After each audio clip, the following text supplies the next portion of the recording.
이 요엘의 말씀, 요엘서를 보고 있는데요. 요엘 무슨 뜻이라고 그랬죠? 요엘, 여호와가 하나님이다 라고 하는 뜻이라고 했습니다. 바알이 하나님이 아니라 여호와가 하나님이다 라는 뜻이에요. 당시 이스라엘은 이미 바알 신의 문화가 모든 곳에 만연해 있는 상태였습니다. 그것이 어디까지요? 교회까지. 심지어 예배의 방법, 또 예배 드리는 그들의 사상, 그 모든 것에 이 바알이 스며들어 있었습니다.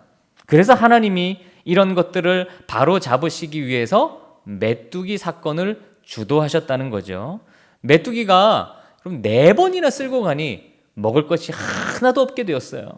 아무것도 없습니다. 그러니 예배도 드릴 수 없고, 그리고 사람의 즐거움도 싹 전부 다 거두어 가셨다라고 하는 것이 지난주에 봤던 말씀이죠. 하나님이 최고 즐거움이 아니고 바알이 주는 것들이 우리의 늘 기쁨이 되었고 즐거움이 되어서 우리 하나님도 가만히 계실 수 없었고 진노를 퍼부으셨습니다. 이제 이들이 할 수 있는 것은 뭐 해야 한다? 울어야 한다는 거죠. 그런데 그냥 울어서는 안 되고 애곡하면서 울어야 된다. 제가 이런 말씀을 요약해 드리는 거예요. 우리가 그동안 2주 동안 봤던. 그냥 울면 안 되고 애곡해야 된다. 눈물 여러분 찍찍 조금 나고 그냥 잉 하고 마는 거, 그런 정도가 아니라 애곡하면서 울어야 된다는 거예요. 가짜 울음하지 마라. 거짓으로 울지 마라. 잠깐 울고 우는 척 하지 마라. 저 어릴 때, 요즘은 그런 거 잘 안 보이는데 어릴 때 이렇게 참 제 인상에 각인된 것이, 장례식에 가면 그 유가족들이 이렇게 있다가 서로 앉아서 그냥 가만히 얘기하고 있다가 이제 조문객이 오면 그때부터 아이고 이 소리를 그냥 내셨어요. 저는 어린 때 참 신기하고 왜 저럴까? 진짜 우는 것도 아니고 그냥 우는 척 하는 거죠. 어떻게 보면 이게 슬프다는 이 표현을 하는 건데, 예를 들면 바로 이제 그런 식의 가짜 말고 진심으로 애곡해야 그나마 혹시 하나님이 건져 주실 수 있을지도 모른다는 거예요. 건져 준다 이게 아니었어요. 요엘의 표현으로는 혹시. 1장 15절에서 말하는 그 여호와의 날이 언제 어떻게 우리에게 올지 모른다. 이제 오늘부터 읽은 2장에서는 여호와의 날이 어떤 날인지 조금 더 풀어서 저희들에게 설명을 하고 있습니다. 1장과 마찬가지로 울며 애곡하고 진정으로 하나님께 돌이켜야 혹 하나님이 우리에게 긍휼을 베푸실지도 모르겠다라고 하는 말씀이 이어집니다. 그리고 2장 18절부터는 정말로 하나님께 돌이키면 하나님이 우리에게 은혜를 주실 것이다 라고 하는 말씀이 18절부터 이어지는 거죠. 자, 그럼 우리 한 절씩 한번 살펴보도록 합니다. 2장 1절 말씀을 우리 다 함께 한번 읽어보겠습니다. 2장 1절입니다. 시작. 시온에서 나팔을 불며 나의 거룩한 산에서 경고의 소리를 질러 이 땅 주민들로 다 떨게 할지니 이는 여호와의 날이 이르게 됨이니라.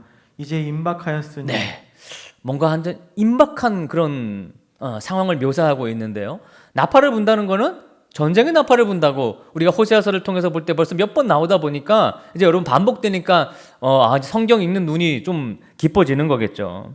이게 양의 뿔로 된 나팔인데 일반적으로 어떤 재앙이 닥쳐올 때 그 위험을 알리기 위해 부는 나팔입니다. 그런데 놀라운 것은, 자, 지금 1절에 그 나팔 소리가 어디서 들린다고 하는 겁니까? 시온에서, 거룩한 산에서 들리고 있다. 여러분, 이 전쟁 나팔이 시온에서 들리고 거룩한 산에서 울린다는 거는요, 사실 이 전쟁의 문제가 신앙에 있다는 거예요. 이건 신앙의 문제라는 거예요. 바벨론의 침공이 그냥 쟤들이 쳐들어오는 게 아니라 우리의 신앙에 뭔가 아주 심각한 잘못이 있기 때문에 하나님께서 바벨론을 이 땅 가운데 보내셨다는 뜻을 말하는 겁니다. 여러분, 메뚜기가 자기 스스로 4번 옵니까? 우리 믿는 자들은 그것을 우연이라고 생각하면 안 된다고 했어요. 그것은 시온에서 거룩한 산에서 울려 퍼지는 바로 하나님의 나팔 소리, 하나님의 명령이었습니다. 그래서 여호와의 날인 거죠.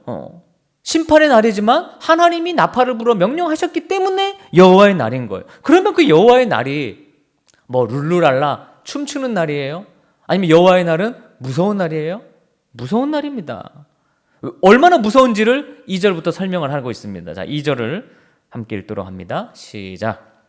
곧 어둡고 캄캄한 날이요 짙은 구름이 덮인 날이라. 새벽빛이 산꼭대기에 덮인 것과 같으니 이는 많고 강한 백성이 이르렀음이라. 이와 같은 것이 옛날에도 없었고 이후에도 대대로 없으리로다. 어둡고 짙은 구름이 끼고 캄캄하다. 이것은 전부 심판하시는 하나님을 좀 상징하는 것들이에요. 여러분 1년에 뭐 많지는 않은데 한두 번 정도 우리가 이렇게 지내다 보면 막 정말 아주 시꺼먼 먹구름이 막 몰려와서 아주 어두워지는 것을 경험하실 때가 가끔 있죠. 아주 시꺼매지는 한낮임에도 불구하고. 그러면 뭔가 좀 이 자연의 우리가 광대함을 느끼고 뭐 나도 모르는 어떤 신비감을 느끼고 그런 게 우리 인간의 모습입니다. 그리고 여호와의 날은 캄캄한 날이에요. 그러니까 빨리 나팔을 불어라. 1장 13절이죠. 13절에 제사장들아 하면서 우리 하나님이 요엘 선지자가 말했는데요. 그러니까 지금 2장 1절은 1장 13절부터 연결되는 말씀이에요. 제사장들아, 그러니까 제사장들아 빨리 나팔을 부르라는 얘기입니다. 그래서 다들 정신 차리고 애국하게 해라. 요엘 다음에 나오는 성경이 뭐죠? 아모스. 요엘과 아모스는 같은 시대에 활동한 선지자입니다. 같은 시대. 그래서 아모스서의 주제도 여호와의 날이에요. 여호와의 날. 그런데 여러분 아모스 5장을 가보면요, 정말 기가 차고 좀 약간 정신 나간 성도들이 등장해요. 아모스 5장 18절부터 20절을 한번 읽어보도록 하겠습니다. 아모스 5장 18절에서 20절입니다. 시작. 화 있을진저 여호와의 날을 사모하는 자여, 너희가 어찌하여 여호와의 날을 사모하느냐. 그날은 어둠이요 빛이 아니라 마치 사람이 사자를 피하다가 곰을 만나거나 혹은 집에 들어가서 손을 벽에 대었다가 뱀에게 물림 같도다. 여호와의 날은 빛 없이 어둠이 아니며 빛남 없이 캄캄함이 아니냐. 유다 백성들 중에는 그러니까 하나님을 사랑하는 척만 하고 사실은 바알을 사랑하면서 살면서 뭐라고 얘기했느냐? 여호와의 날이 어서 오면 좋겠어요. 예수님 빨리 오세요. 예수님 빨리 오세요. 하나님 당신의 날을 빨리 보내주세요 하고 이 난리를 친다는 거예요. 이 아모스 얘기는. 그러니까 그날이 바알을 사랑하는 자들에게는 어마무시한 캄캄한 날이라는 것을 모르고 그날을 사모하는 정신 나간 성도들이 있더라. 이게 아모스의 얘기예요. 그래도 이런 거 보면 우리 성도님들은 좀 그래도 정직한 것 같아요. 다들 바알을 사랑하니라 예수님 어서 오세요 이런 기도는 안 하시잖아요. 그렇죠? 뭐 예수님 빨리 오세요 막 염치가 없거든요. 그러니까 이 사람들보다 낫다 그렇게 생각하시면 안 돼요. 우리 똑같은 사람들이에요. 자, 다시 본문으로 가보세요. 그날은 다시 요엘로 갑니다. 새벽빛이 산꼭대기에 걸린 것 같다. 새벽빛. 여러분 아침에 이렇게 햇빛이 새벽빛이 들어오는 집에 계시는 분들은 뭐 침실에 이렇게 자다가 새벽빛이 탁 비치면 엄청 그 새벽빛이 되게 눈이 부시죠. 근데 그 새벽빛이 산 위에 걸쳐 있다. 그러니까 모든 곳을 다 비춘다는 얘기예요. 예외 없이 여호와의 날이 임한다는 것을 말하는 뜻입니다. 모든 곳에 그 빛이 임한다. 아주 강렬한 빛이에요. 그 누구도 이 여호와의 날에서 예외가 없다. 강한 백성이 침공해 오고 그와 같은 잔인함이 옛날에도 없었고 이후에도 대대로 없을 것이다 라고 하는 말씀이죠. 여러분 바벨론의 그 강력한 침공은 이전에 유다를 괴롭혔던 뭐 모압이나 암몬, 에돔, 아람 그런 것과는 차원이 다르대요. 차원이 다르다. 좀 쉽게 우리한테 예를 들면 너희들이 겪었던 6.25는 비교할 바가 안 된다. 참담하다. 무섭다 더. 그런 날이 온다. 오히려 그 이전의 전쟁은 감사한 정도의 전쟁이다. 라는 뜻이에요. 자, 3절로 가봅니다. 본문 3절. 시작. 불이 그들의 앞을 사르며 불꽃이 그들의 뒤를 태우니 그들의 예전의 땅은 에덴 동산 같았으나 그들의 나중의 땅은 황폐한 들 같으니 그것을 피한 자가 없도다. 예. 불이 그들의 앞을 사르며 그 뭐 우리 서울에 사는 사람들이나 우리 한국 사람들은 이런 거 좀 많이 들어보시지 않았나요? 가끔 잊을만 하면 북한 방송에서 서울이 불바다 되는 것을 보기 싫으면 당장 뭐 훈련을 그만둬라. 그런 얘기 종종 하죠.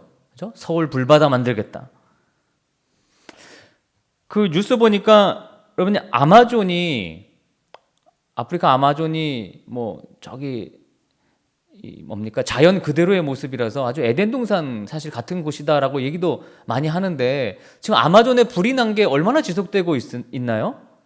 1년 동안 지금 불이 나서 지속되고 있어요. 그걸 끌 수가 없어요. 그러니까 아마존에 뭐 어마어마한 지금 양이 사라지고 있는 거죠. 아마존이 지구의 허파인 거 아시죠? 그 아마존이 불타면서 이 지구의 이 기후의 온난화가 더 빨라집니다. 그러니까 걸러주는 게 없어지는 거죠. 소위 불바다라고 하는 거. 우리가 멀리 뭐 대한민국에 있어서 그걸 잘 못 느끼나 본데 많이 안타까워요. 에덴 동산은 하나님이 함께 하시는 기쁨의 동산인데 그곳이 황폐하게 된다. 하나님이 만드신 이 아름다운 곳이 황폐하게 된다. 그리고 그것을 피할 자가 없을 것이다. 여러분 아모스도 주제가 여호와의 날이라고 했고요.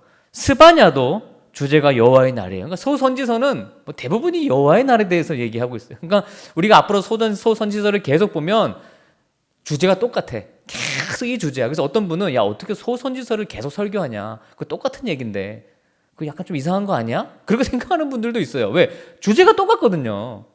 그러니까 주제가 똑같으니 오히려 강조가 되겠죠. 듣고 또 듣는 거죠. 그럼 스바냐 1장 14절에서 16절을 한번 보면 이런 말씀이 있습니다. 시작. 여호와의 큰 날이 가깝도다. 가깝고도 빠르도다. 여호와의 날의 소리로다. 용사가 거기서 심히 슬피 우는도다. 그날은 분노의 날이요 환난과 고통의 날이요 황폐와 패망의 날이요 캄캄하고 어두운 날이요 구름과 흑암의 날이요 나팔을 불어 경고하며 견고한 성읍들을 치며 높은 망대를 치는 날이로다. 네, 스바냐 1장 지금 14절에서 16절을 읽었는데 17, 18절도 읽어야 되는데 16절까지만 읽었어요. 왜냐하면 17, 18절 너무 무서워요. 제가 그 17, 18절 읽다가 몸에 소름이 돋았어요. 이거 못 읽겠다. 여러분 집에서 읽어보시고 나중에 스바냐서를 할 때 자세히 볼 텐데 생각하기도 싫어요. 뭐 읽어보면 피가 쏟아지고 막 살점이 막 돌아다니고 막 그런 얘기예요. 여호와의 날이 가깝고 빠르다. 지금 요엘이 그 제사장들에게 빨리 나팔을 불어서 이스라엘 백성들, 유다 백성들에게 경고해라. 하나님의 날이 지금 오고 있다. 빨리 경고해라. 너무 임박했다. 그죠? 2장 1절이 그렇게 끝나잖아요. 임박했다. 근데 임박했다. 사실 이 요엘 선지자가 외치고 난 몇 년 후에 바벨론이 침공했는지 아세요? 대략 200년 후입니다. 대략. 약 한 200년 후에 바벨론이 들이닥쳤어요. 유다를 잔인하게 짓밟습니다. 그러나 우리 하나님은 200년 전부터 너무 마음이 안타까우셔가지고 어서속히 나팔을 불고 애곡하라고 해라. 소리 지르고 외치고 아주 애가 타시는 거예요. 그러면 우리 때에는 여호와의 날이 안 오겠네? 그냥 이럭저럭 살자? 여러분 그런 생각을 하는 유다 백성들 때문에 여호와의 날은 앞당겨지는 겁니다. 여호와의 날은 개인적으로도 다가올 수 있죠. 여러분 지금 유다는 메뚜기 떼를 통해 여호와의 날을 간접적으로 이미 경험하고 있어요. 그 메뚜기 떼만 봐도 무서운 거예요. 자, 메뚜기 떼가 얼마나 무서웠느냐, 그리고 앞으로 올 바벨론의 침공은 어느 정도 무서울 거냐, 4절에서 10절까지가 이제 그거를 묘사하고 있는 부분입니다. 자, 4절부터 10절 말씀까지를 함께 읽도록 하겠습니다. 시작. 그의 모양은 말 같고 그 달리는 것은 기병 같으며 그들이 산꼭대기에서 뛰는 소리는 병거 소리와도 같고 불꽃이 건불을 사르는 소리와도 같으며 강한 군사가 줄을 버리고 싸우는 것 같으니 그 앞에 백성이 질리고 무리의 낯빛이 하얘졌도다. 그들이 용사같이 달리며 무사같이 성을 기어오르며 각기 자기의 길로 나아가되 그 줄을 이탈하지 아니하며 피차에 부딪히지 아니하고 각기 자기의 길로 나아가며 무기를 돌파하고 나아가나 상하지 아니하며 성중에 뛰어 돌아가며 성 위를 달리며 집에 기어오르며 도둑같이 창으로 들어가니 그 앞에서 땅이 진동하며 하늘이 떨며 해와 달이 캄캄하며 별들이 빛을 거두도다. 4절에 달리는 것이 맑았다. 뭐 그 당시 이 기병이 제일 무서운 존재였으니까요. 막 말들이 다 달려오면 무섭죠. 큰 메뚜기가 기병처럼 달려온다. 그 이석배 전도사님이랑 뭐 이렇게 어디 산책하다가 전도사님이 갑자기 사마귀를 보고 사마귀 있다고 아주 크더라고요, 사마귀가. 근데 저는 그걸 보다가 아주 무서워서 대꾸도 안 했어요. 왜냐면 이 말씀에 빠져 있다 보니까 그게 이만한 메뚜기로 보이는 거예요, 갑자기. 그러니까 여러분 말씀에 빠져 있으면 그렇습니다. 계속 요엘서만 보니까 제가 거기에 흡입돼 있어가지고 그 사마귀를 봤는데도 그게 메뚜기로 보이는 거예요. 이따마나. 2008년도인가 그 제가 어청도에 가서 이제 장병들 이렇게 교육하고 위문하고 하룻밤 자고 나오는데 저녁에 산책을 했어요. 산책하다가 메뚜기가 이제 거기 길에 있는데 진짜 거짓말 안 보태고요. 메뚜기가 거의 손바닥만 해요. 손바닥만 하더라고요. 와. 섬에 사는 메뚜기가 손바닥만 하는데 이렇게 돌아보니까 잠자리가요. 한 이쯤이었어요. 잠자리가 손바닥만 해요. 그때 제가 키가 작아서 그게 크게 보였는지 몰라도 아무튼 그 어청도 메뚜기는요, 가히 상상보다 크더라고요. 근데 그 메뚜기가 수억 마리가 한 번에 날개짓을 하면 저기서 확 막 날아온다? 엄청난 고통이고, 그건 무서운 거예요. 너무너무 무서운 거죠. 지금 그걸 묘사하고 있는 거예요. 그게 말 같고 기병 같다. 5절에는 병거 소리, 건불을 사르는 소리다. 그러니까 여러분 숲 같은 거, 집 같은 거 불을 피우면 그게 막 타는 소리가 막 지글지글 나지 않습니까? 그 엄청난 날개짓 소리가 막 난다는 거죠. 그 소리를 들으면 무섭습니다. 소음이 엄청나요. 6절처럼 두렵고 질리고 낯빛이 하얘진다. 영화 같은 데 보시면 막 어디선가 막 그 엄청난 군대 막 100만 대군이 올 때는 막 땅이 막 진동하잖아요. 이게 있거든요. 그러니까 이게 무슨 소리하고 산에 막 올라가서 산 꼭대기에서 반대편을 보니까 정말 셀 수도 없는 적군이 막 오는 거예요. 그러면 이 주민들은 얼굴이 하얘지고 우린 죽었구나 라고 하는 그런 어떤 느낌이랄까요? 뭔가 지금 영화를 보는 것과 같은 한편의 그런 느낌을 여기서 받을 수 있어요. 그러니까 바벨론의 군대를 보면 한 번도 경험하지 못했던 그런 두려움을 경험할 거다. 그 예언을 하고 있습니다. 자, 이 메뚜기들은 7절부터 쭉 보면 무슨 사명을 가지고 전쟁에 임하는 것처럼 줄을 딱 맞추고 또 서로 부딪히지도 않아요. 그렇게 성 안으로 뛰어들어가며 성 위에서 달리고 집에도 들어가요. 바벨론 군대를 예언하는 거예요. 그래서 주민들을 사륙하고 강간하고 다 빼앗고 죽입니다. 어떻게 이렇게도 일사불란하게 말하기도 어려워요. 이거 너무 마음 아픈 얘기잖아요. 하나님께로부터 온 군대예요. 11절을 읽어보세요. 우리 아까 10절까지 읽었죠? 여러분 11절을 보시면 나옵니다. 11절 시작. 여호와께서 그의 군대 앞에서 소리를 지르시고 그의 진영은 심히 크고 그의 명령을 행하는 자는 강하니 여호와의 날이 크고 심히 두렵도다. 당할 자가 누구이랴. 네, 어떻든 이들은 여호와의 날을 만나게 됩니다. 하나님이 보내셨어요. 하나님이 심판하시는 거예요. 왜 이런 날을 맞이해야 합니까? 하나님이 선택한 백성들인데. 이스라엘은 끝까지 고집을 꺾지 않아서 결국은 이렇게 캄캄한 여호와의 날을 만나고 말았습니다. 바알 가운데 계속 거하고자 하는 그들의 삶 때문에 이런 여호와의 날을 만나고 말았습니다. 느부갓네살이 바벨론을 지휘하는 것 같죠? 아니다. 하나님이 그 군대를 지휘했다는 거예요. 사실 이 부분도 이해하기가 좀 어려워. 하나님이 그 잔인한 바벨론 군대를 지휘하셨다? 정말 정신 차리고 신앙생활 해라.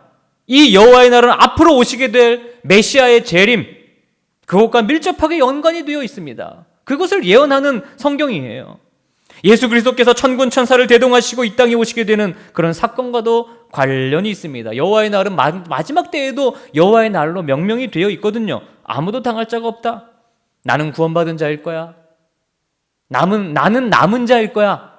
이 남은 자가 되게 중요한 얘기인데, 우리 교회는 남은 자일 거야. 설마 그러는 가운데 바알의 삶에 그대로 남아있으려고 하는 우리 모두는 예외가 없이 여호와의 날을 맞이하게 될 것입니다.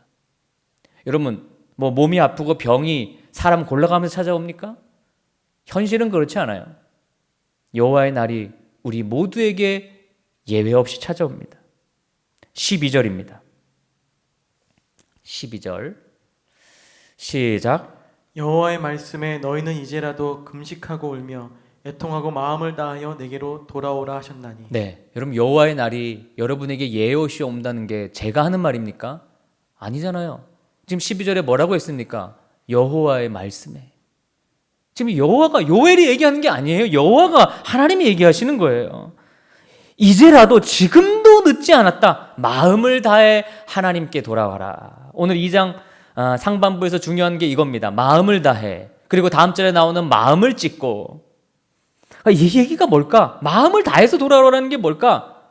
그러니까 바알을 솔직히 안 버렸으면서 버린 척하지 말고, 버렸다고 거짓되게 거짓말하지 말고, 사실은 말씀을 듣고 또 뭐 코로나 때문에 그냥 잠시 쉬는 거잖아요.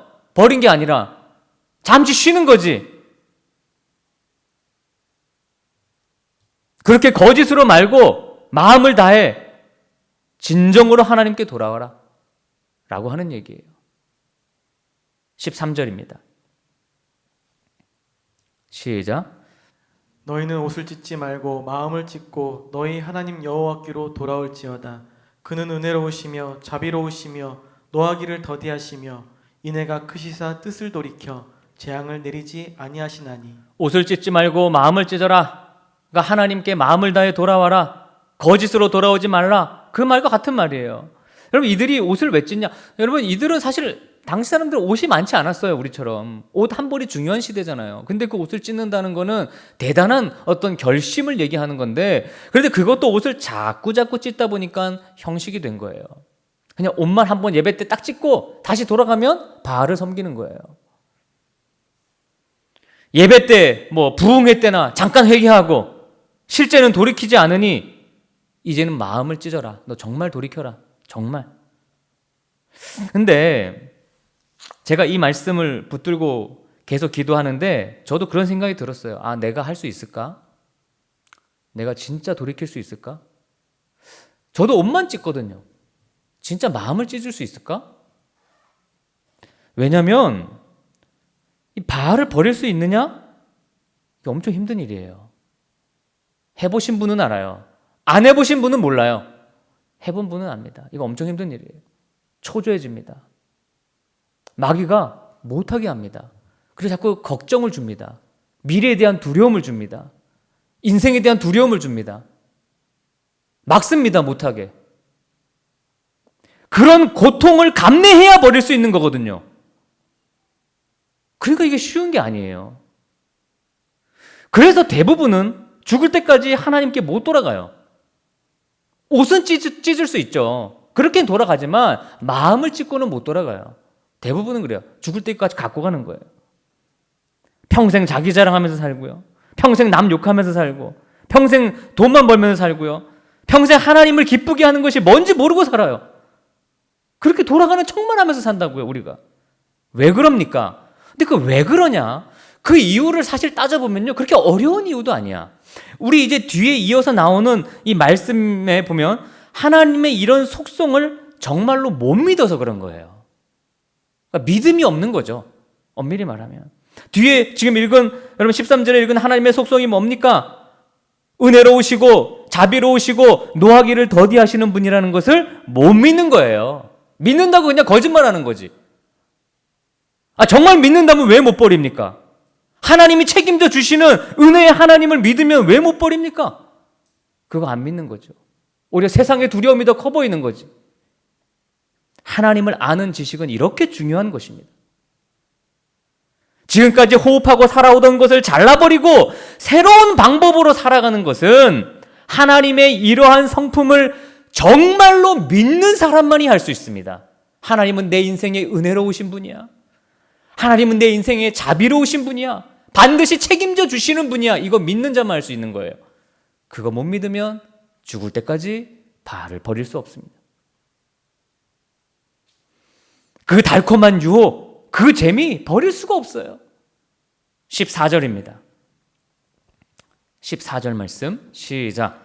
주께서 혹시 마음과 뜻을 돌이키시고 그 뒤에 복을 내리사 너희 하나님 여호와께 소제와 전제를 드리게 하지 아니하실는지 누가 알겠느냐. 네. 그러니까 하나님은 그러니까 이 표현을 그 뉘앙스를 보면 이미 뜻을 다 정하셨어요.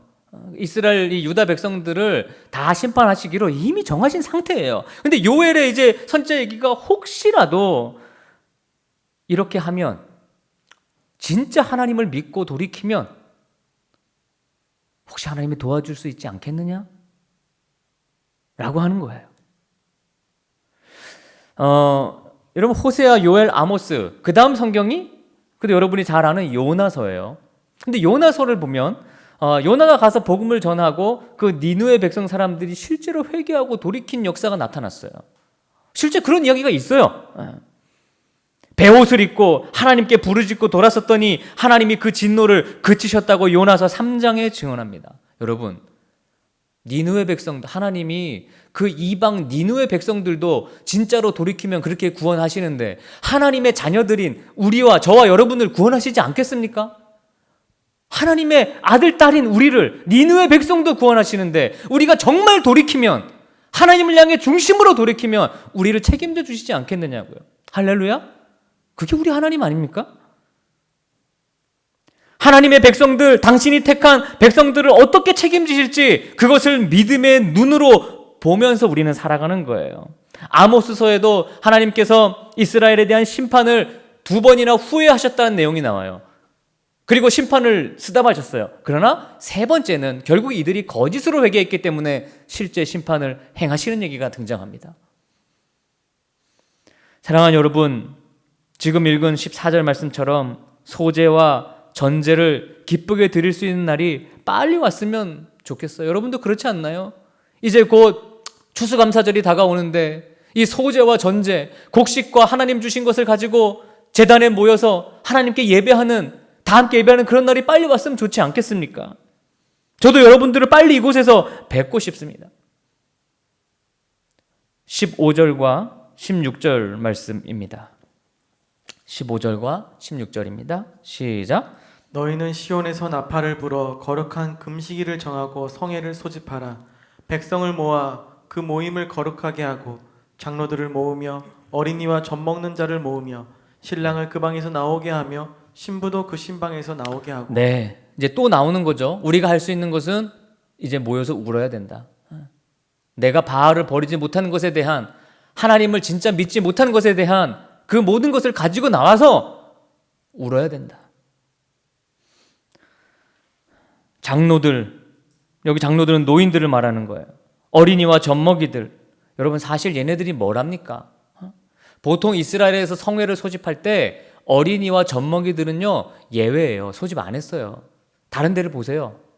소집 안 합니다. 그런데 여기서는 소집해요. 어린이와 젖먹이들까지. 왜요?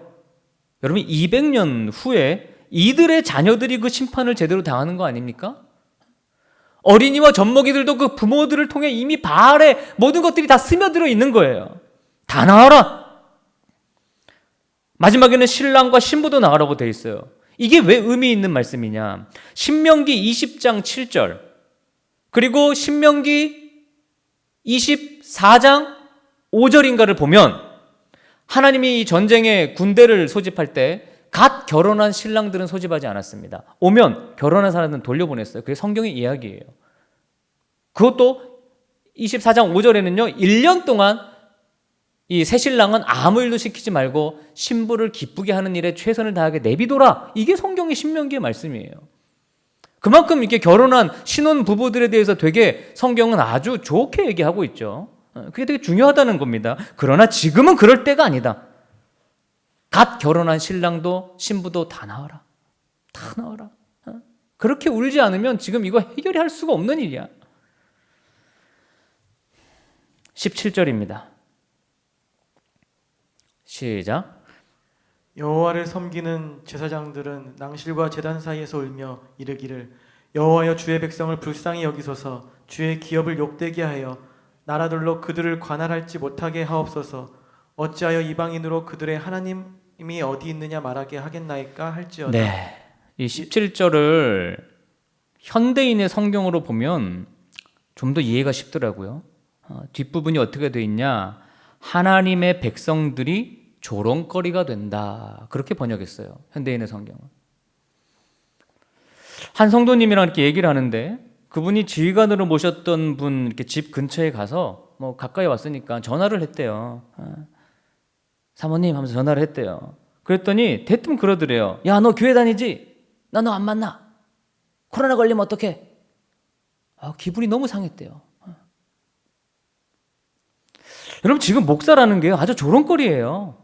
사회에서는 교인이라는 게 엄청 조롱거리예요. 그런 사이가 됐어요. 근데 그게 그 사람들의 문제냐?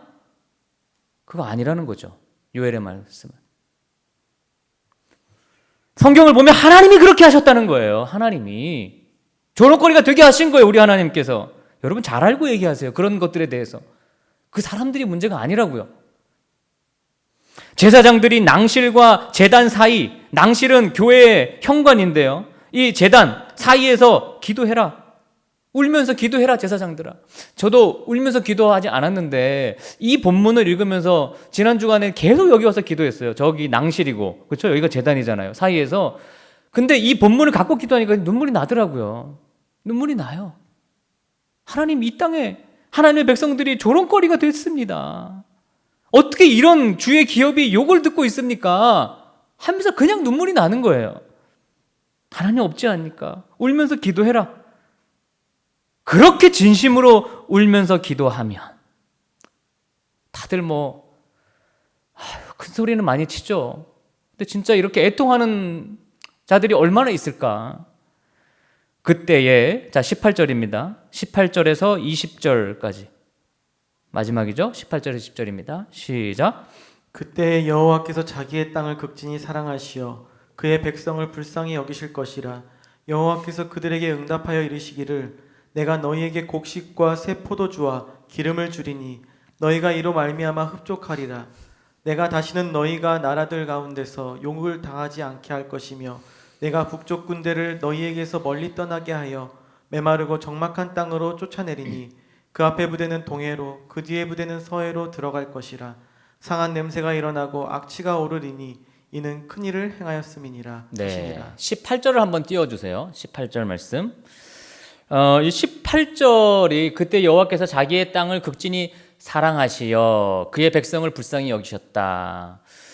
지금 우리가 읽는 건 개역 개정판이고 이 전 버전인 개역 한글판에 보면 그 좀 다르게 돼요. 저는 개역 한글판으로 기억을 하는데 그때 여호와께서 자기 땅을 위하여 중심이 뜨거우시며 그 백성을 긍휼히 여기실 것이다. 그렇게 번역이 되어 있어요.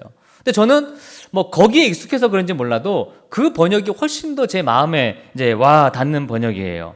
오늘 설교 말씀 제목인데 하나님의 마음이 뜨거워지셨다. 왜? 백성들이 울며 나와서 애통하고 하나님, 저희들이 정말 그동안 옷만 찢었고 진짜 마음은 안 찢고 맨날 거짓으로 회개하고 하나님께 돌아온다고 하면서도 여전히 바알을 섬기고 하나님을 정말 믿지 못해서 버려야 될 거 못 버리고 그렇게 살았습니다. 용서해 주세요 하면서 막 울며 회개하니까 하나님의 마음이 다시 뜨거워지셨대요.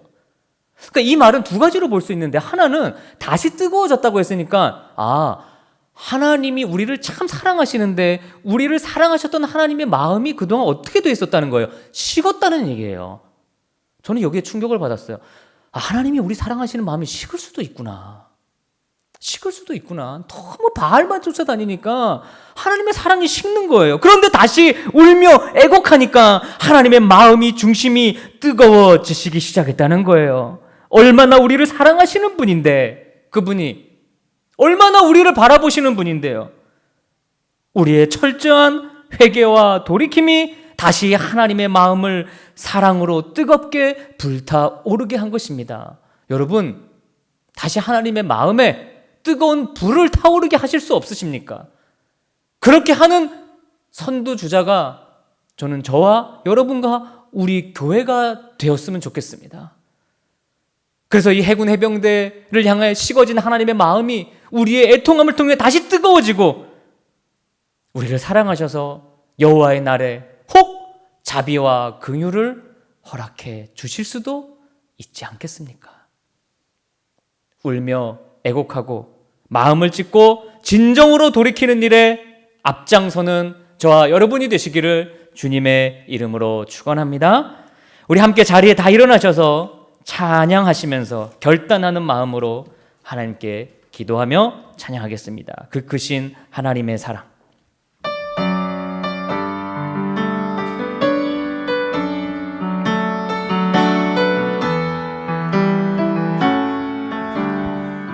그 크신 하나님의 사랑 말로 다 형용 못하네.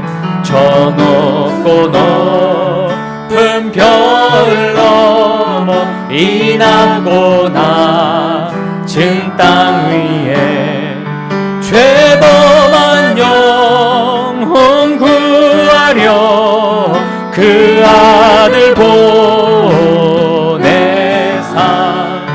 화목제로 삼으시고 죄 용서하셔. 하나님 크신 사랑은 하나님 크신 사랑은 증량 다 못하며 영원히 변치 않는 사랑 성도여 찬양. 우리 가슴에 여러분 오른손을 얹고 찬양합니다. 괴로운 시절 지나가고 땅 위에 영화쇠할 때 주 믿지 않던 영혼들은 큰 소리 외쳐 울어도 주 믿는 성도들에게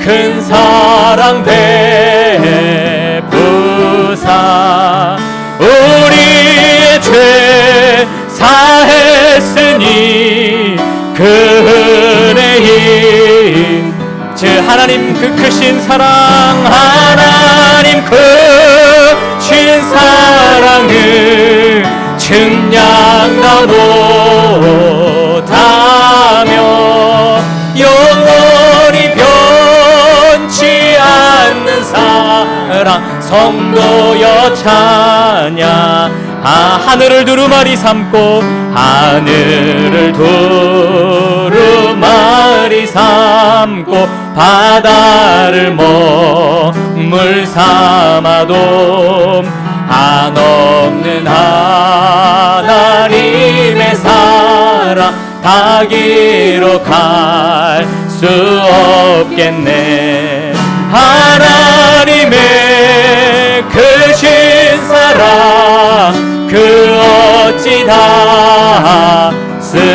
닿았을까. 저 하늘 높이 쌓아도 채우지 못.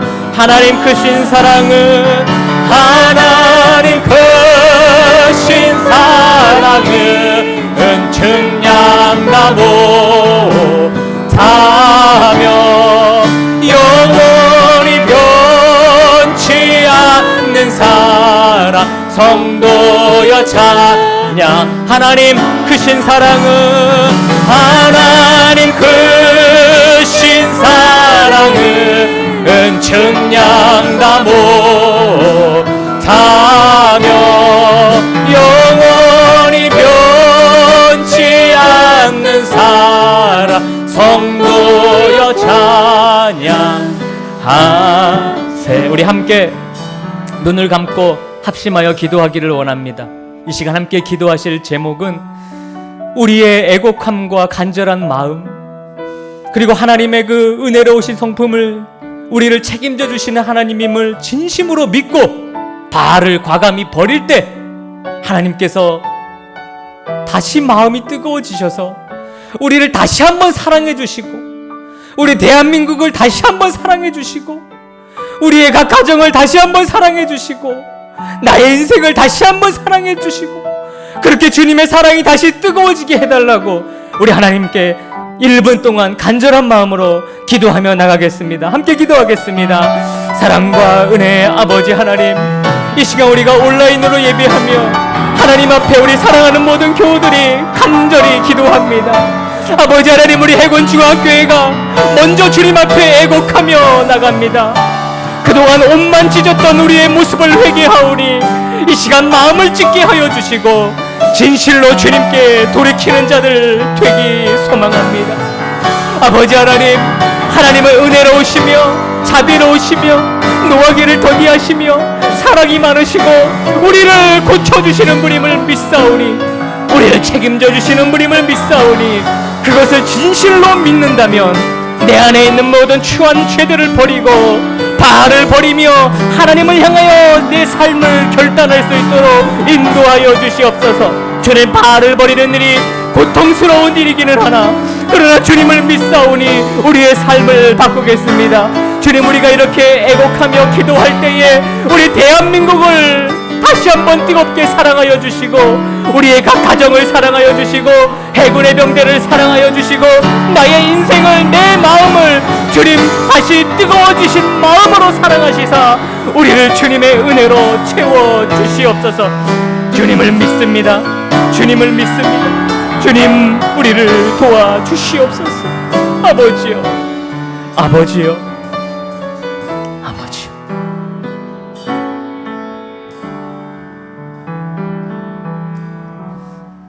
하나님, 오늘 우리가 이 예배를 드리며 옷만 찢었던 우리의 모습을 회개하고 진정 우리의 마음을 찢고 하나님의 그 온전하신 성품을 진실로 믿고 정말로 돌이키는, 거짓 회개한 척, 돌이킨 척 하지 않는, 잠시 쉬는 척 하지 않는 주의 자녀들 되게 하여 주시옵소서.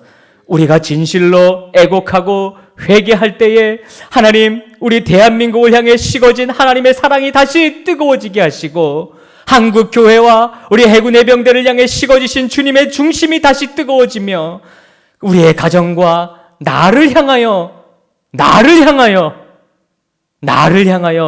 식어졌던 주님의 그 마음이 다시 뜨거워짐을, 그 사랑을 경험케 하여 주시옵소서.